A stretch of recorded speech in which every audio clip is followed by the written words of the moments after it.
Quotient of Powers. So when we are dividing, what we do is we keep the base and then we subtract the exponents. So let's try these. Again, 37 and 38 are really our goals here. We want to be able to do these problems. So number 33, we have 2 to the 7th over 2. And remember, there is an invisible 1 there. So therefore, you subtract the exponents. This is 2 raised to the 7 minus 1, which is 2 to the 6th. So try the rest of these out. As a hint, this 5 has a 1 to it. And then, so write it out, write the fraction out as to what you would do, doing the subtraction like I did here to kind of help you out. All right, trying this out. Number 34, you would get x to the 6 because it's 9 minus 3, which is 6. Number 35, so you just subtract them. So that's what I did here. I did the 4 raised to the 11 minus 9, which is 4 squared, and y to the 22 minus 7, which gets you 15. Now you could leave it like this, or if you want, you could change it to 16y to the 15th. Number 36, we have a and the b here. So I can do a, 8 minus 2, and b raised to the 5 minus 1. So therefore, this is a to the 6th, b to the 4th. Number 37, you should end up with 4 squared. And number 38, you should end up with 5 raised to the 2/3. So I saved that so we can do it together. So remember, you subtract the exponents. So it's 4 raised to the 5 halves minus 5 halves minus 1 half. And so this is just remembering how to subtract fractions. Now, they have a common denominator, so that's great. So all I do is I subtract the numerator and I keep the denominator. So therefore, this becomes 4. 5 minus 1 is 4. You keep the denominator 2. Now you reduce. What is 4 over 2? 4 over 2 is 2. So that's how I got 4 to the 2nd power. Then you could change it to a 16. Number 38. So you have 5, and then we're going to subtract the exponents, 1 minus 1/3. Now, in order to subtract those exponents, so let me just do the work right here. 1 minus 1/3. How do I subtract that? Well, they don't have a common denominator, so what I do is I multiply by 3 over 3, and so therefore this becomes 3 over 3 minus the 1/3. And then 3 minus 1, so you subtract across, is 2 over 3. And so that's what our exponent becomes. So I guess let me put the 5 back over here, and then you can kind of see that. And then, so you see that it is 5 to the 2/3. Last thing we'll do is the power of a quotient. So this is that property that you distribute both to the inside. Okay, so let's do that. So number 39,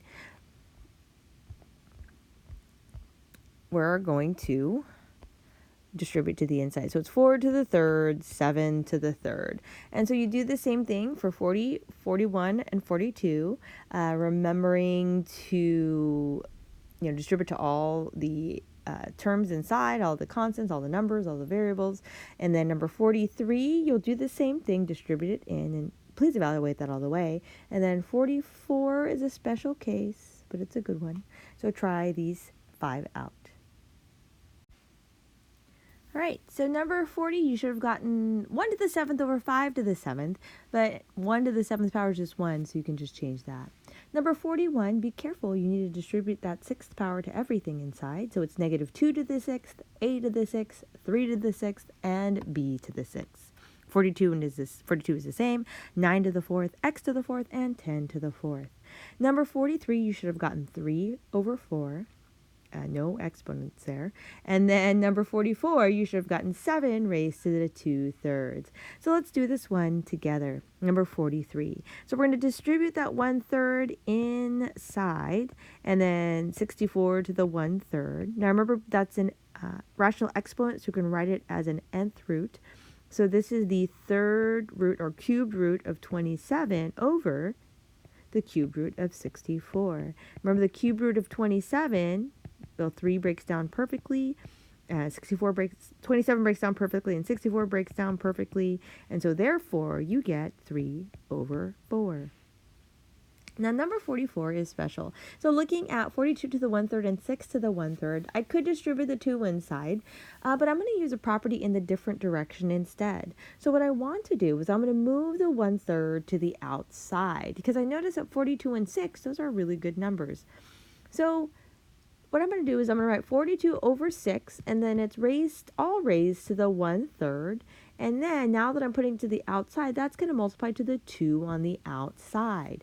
Now what's really cool about that, why I wanted to do that, is because 42 over 6, what is 42 over 6?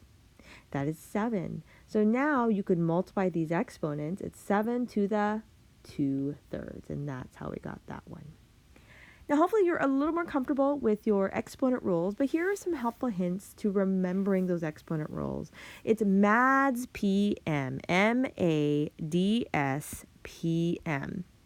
So MA, that is when you multiply the variables, you add the exponent. So x to the 3rd times x to the 4th equals 7, so you're adding the exponents here.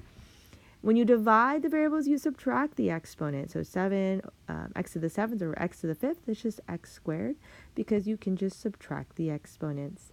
When it's power to a power, when you see exponents in and outside of the parentheses, you just multiply the exponents together. So that's 6 times 7. So MADS, multiply, means to add the exponents. DS, that means to divide. When you're dividing, you subtract. And PM, so if you see power to power, parentheses, you multiply the exponents together. The other two that you just kind of have to know is that the negative exponent, so negative exponent, you take the reciprocal, you move it to the other side of the fraction bar. So if it's here, then you move it to the denominator, and notice that it becomes positive. Here you have 1 over x to the minus 5, and so therefore that moves to the numerator and it becomes positive. This last one, anything to the 0 exponent is simplified to 1. So we have x to the 6 over x to the 6. So that's a good example. Because when we're dividing, we subtract the exponents, and that becomes x to the 6 minus 6, which is x to the 0. And anything raised to the 0 power is 1. And actually in this really good example, x to the 6 over x to the 6, you notice that it's the same exact number, right? Same exact variable, just like a over a, or 9 over, I guess 9 over 9 looks like an a. 9 over 9 is 1, right? And so just thinking about the exponents, that kind of ties it all together as well. Okay, so I hope this helps you out.